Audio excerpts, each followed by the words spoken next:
ओम शांति। 31 दिसंबर 2024। बाबा के महावाक्य। मीठे बच्चे, बाप जो रोज रोज पढ़ाते हैं, यह पढ़ाई कभी मिस नहीं करनी है। इस पढ़ाई से ही अंदर का संशय दूर होता है। प्रश्न: बाप के दिल को जीतने की युक्ति क्या है? उत्तर: बाप के दिल को जीतना है तो जब तक संगम युग है तब तक बाप से कुछ भी छिपाओ नहीं। अपने कैरेक्टर्स पर पूरा ध्यान दो। अगर कोई पाप कर्म हो जाता है तो अविनाशी सर्जन को सुनाओ तो हल्के हो जाएंगे। बाप जो शिक्षा देते हैं, यही उनकी दया, कृपा व आशीर्वाद है। तो बाप से दया व कृपा मांगने की बजाय स्वयं पर कृपा करो। ऐसा पुरुषार्थ कर बाप के दिल को जीत लो। ओम शांति।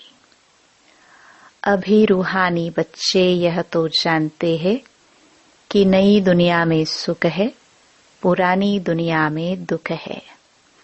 दुख में सभी दुख में आ जाते हैं और सुख में सभी सुख में आ जाते हैं। सुख की दुनिया में दुख का नाम निशान नहीं। फिर जहाँ दुख है वहाँ सुख का नाम निशान नहीं। जहाँ पाप है वहाँ पुण्य का नाम निशान नहीं। जहाँ पुण्य है वहाँ पाप का नाम निशान नहीं। वह कौन सी जगह है? एक है सतयुग, दूसरा है कलयुग। यह तो बच्चों की बुद्धि में जरूर होगा ही। अभी दुख का समय पूरा होता है और सतयुग के लिए तैयारी हो रही है। हम अभी इस पतित छीछी दुनिया से उस पार सतयुग अर्थात राम राज्य में जा रहे हैं। नई दुनिया में है सुख, पुरानी दुनिया में है दुख। ऐसा नहीं, जो सुख देता है वही दुख भी देता है। नहीं, सुख बाप देते हैं, दुख माया रावण देता है। उस दुश्मन की एफिजी हर वर्ष जलाते हैं। दुख देने वाले को हमेशा जलाया जाता है। बच्चे जानते हैं, जब उसका राज्य पूरा होता है तो फिर हमेशा के लिए खलास हो जाता है। 5 विकार ही सबको आदि मध्य अंत दुख देते आए हैं। तुम यहाँ बैठे हो तो भी तुम्हारी बुद्धि में यही रहे कि हम बाबा के पास जाए। रावण को तो तुम बाप नहीं कहेंगे।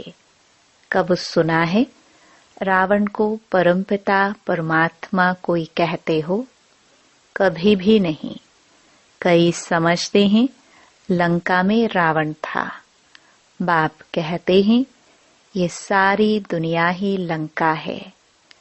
कहते हैं वास्को ड गामा ने चक्कर लगाया स्टीमर व बोट के द्वारा। जिस समय उसने चक्कर लगाया उस समय एरोप्लेन आदि नहीं थे। ट्रेन भी स्टीम पर चलती थी। बिजली अलग चीज है। अब बाप कहते हैं दुनिया तो एक ही है। नई से पुरानी, पुरानी से नई बनती है। ऐसे नहीं कहना होता है कि स्थापना, पालना, विनाश। नहीं, पहले स्थापना, फिर विनाश, बाद में पालना। ये राइट अक्षर है। बाद में रावण की पालना शुरू होती है। वह झूठी विकारी पतित बनने की पालना है, जिससे सब दुखी होते हैं। बाप तो कभी किसको दुख नहीं देते। यहाँ तो तमो प्रधान बनने के कारण बाप को ही सर्वव्यापी कह देते हैं। देखो क्या बन पड़े हैं। यह तो तुम बच्चों को चलते फिरते बुद्धि में रहना चाहिए। है तो बहुत सहज, सिर्फ अलफ की बात है। मुसलमान लोग भी कहते हैं उठकर अल्लाह को याद करो। खुद भी सवेरे उठते हैं। वह कहते हैं अल्लाह व खुदा को याद करो। तुम कहेंगे बाप को याद करो। बाबा अक्षर बहुत मीठा है। अल्लाह कहने से वर्षा याद नहीं आएगा। बाबा कहने से वर्षा याद आ जाता है। मुसलमान लोग बाप नहीं कहते हैं। वह फिर अल्लाह मियाँ कहते हैं। मियाँ बीवी ये सभी अक्षर भारत में हैं। परमपिता परमात्मा कहने से ही शिवलिंग याद आ जाएगा। यूरोप वासी लोग गॉड फादर कहते हैं। भारत में तो पत्थर भित्तर को भी भगवान समझ लेते हैं। शिवलिंग भी पत्थर का होता है।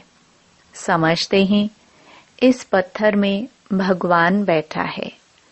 भगवान को याद करेंगे तो पत्थर ही सामने आ जाता है। पत्थर को भगवान समझ पूछते हैं।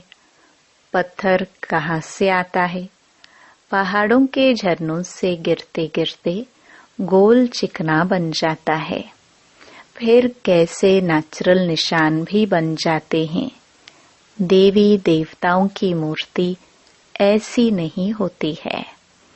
पत्थर काट काट कर कान, मुंह, नाक, आंख आदि आदि कितना सुंदर बनाते हैं। खर्चा बहुत करते हैं। शिव बाबा की मूर्ति पर कोई खर्चे आदि की बात नहीं। अभी तुम बच्चे समझते हो। हम सो देवी देवता चैतन्य में खुद बन रहे हैं। चैतन्य में होंगे तब पूजा आदि नहीं होगी। जब पत्थर बुद्धि बनते हैं तब पत्थर की पूजा करते हैं। चैतन्य है तो पूज्य है, फिर पुजारी बन जाते हैं। वहां न कोई पुजारी होते, न ही कोई पत्थर की मूर्ति होती। दरकार ही नहीं। जो चैतन्य थे उनकी निशानी यादगार के लिए पत्थरों की रखते हैं। अभी इन देवताओं की कहानी का तुमको मालूम पड़ गया है कि इन देवताओं की जीवन कहानी क्या थी। फिर से वही रिपीट होती है। आगे यह ज्ञान चक्षु नहीं था तो जैसे पत्थर बुद्धि थे। अभी बाप द्वारा जो ज्ञान मिला है, ज्ञान एक ही है, परंतु उठाने वाले नंबरवार हैं। तुम्हारी रुद्रमाला भी इस धारणा के अनुसार ही बनती है। एक है रुद्रमाला, दूसरी है रूंडमाला।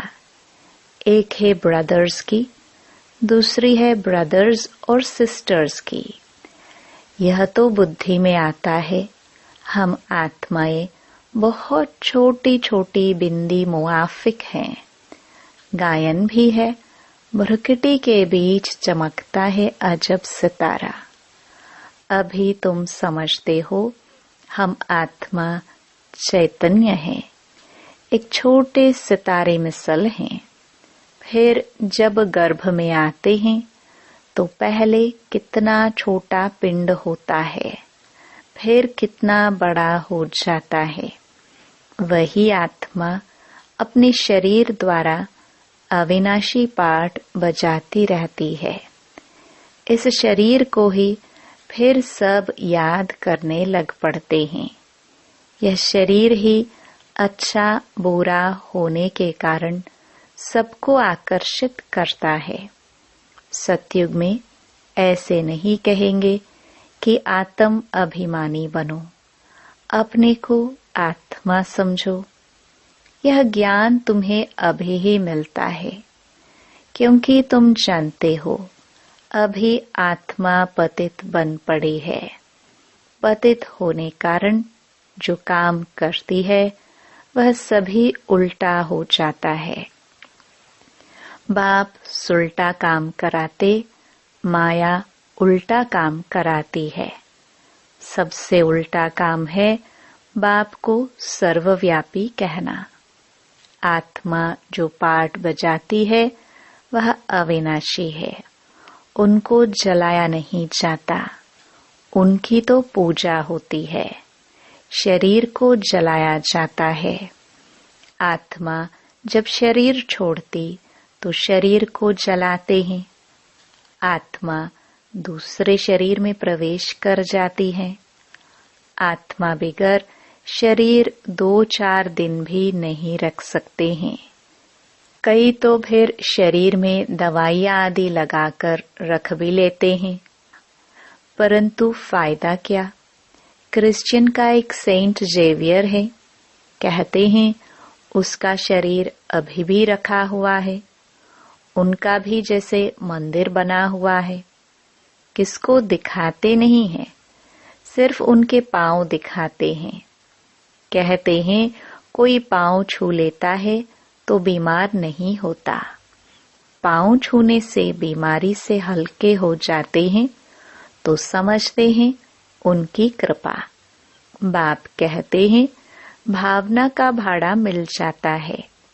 निश्चय बुद्धि होने से कुछ फायदा होता है।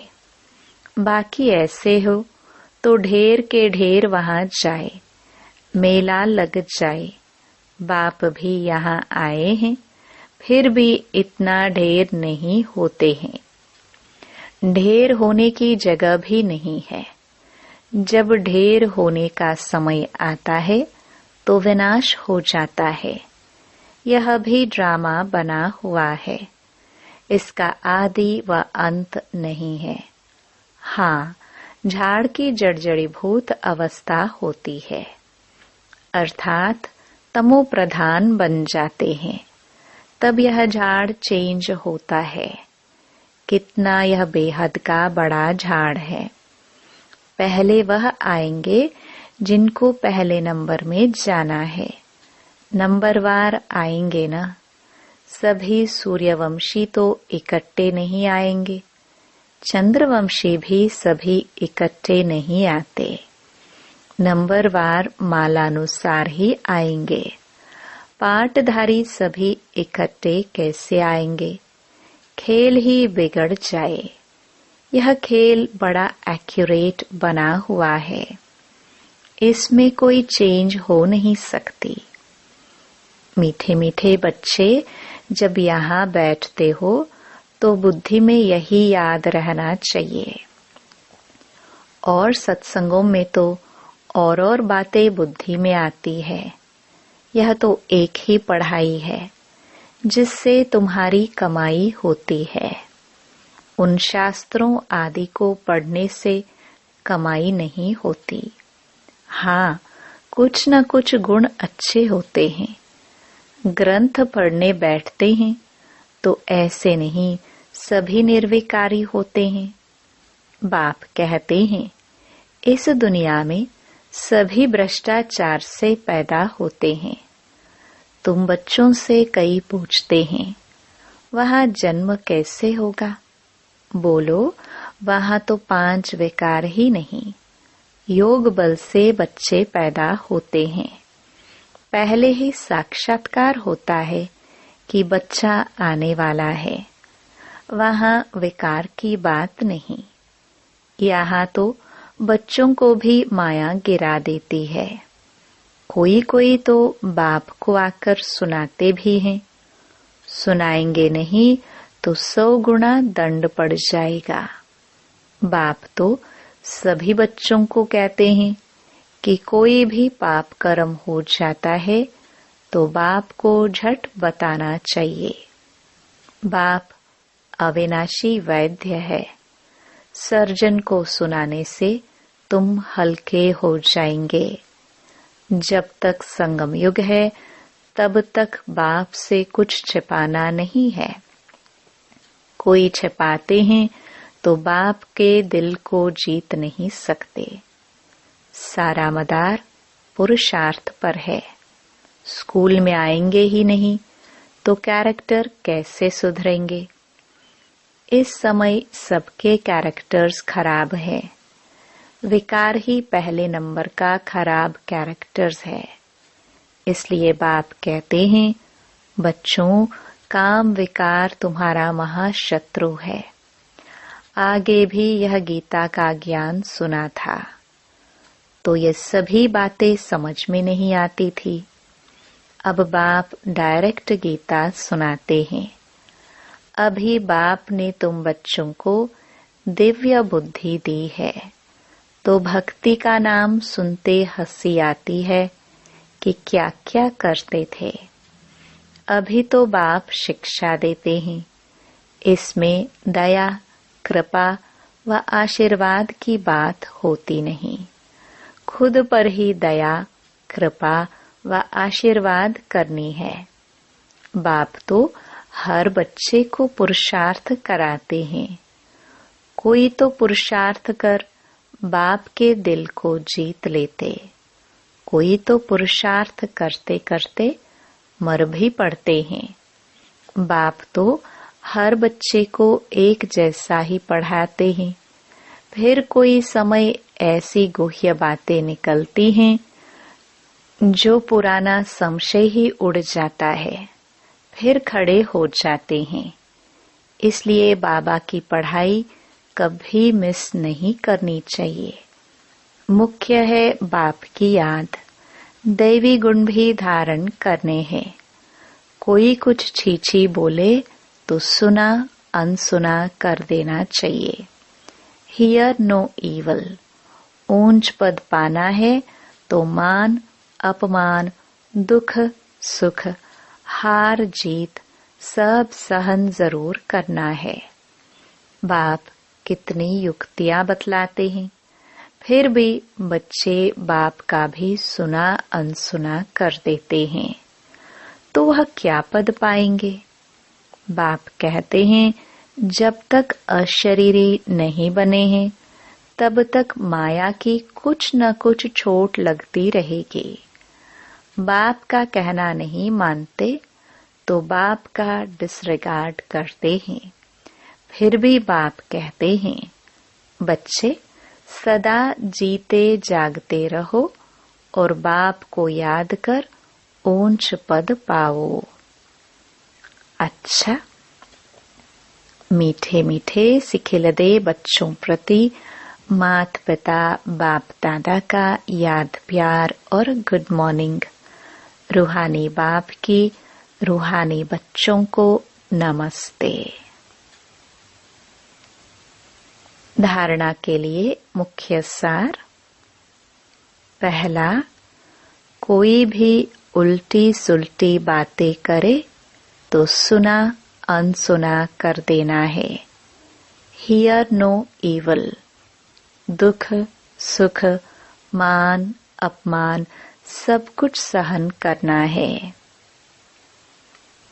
दूसरा, बाप जो सुनाते हैं उसे कभी सुना अनसुना कर बाप का डिसरिगार्ड नहीं करना है। माया की चोट से बचने के लिए अशरीरी रहने का अभ्यास जरूर करना है। वरदान।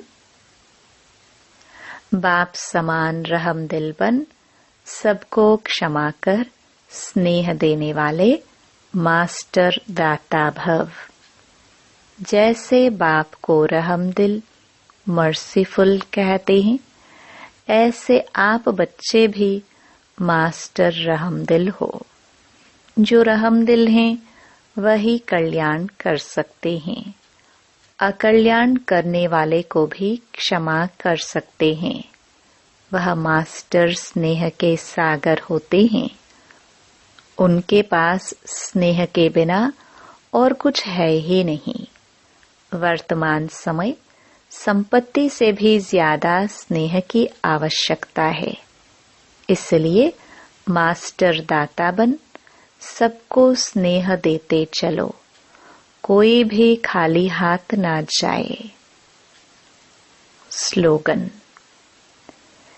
तीव्र पुरुषार्थी बनने की चाह ना हो तो जहाँ चाह है वहाँ राह मिल जाएगी।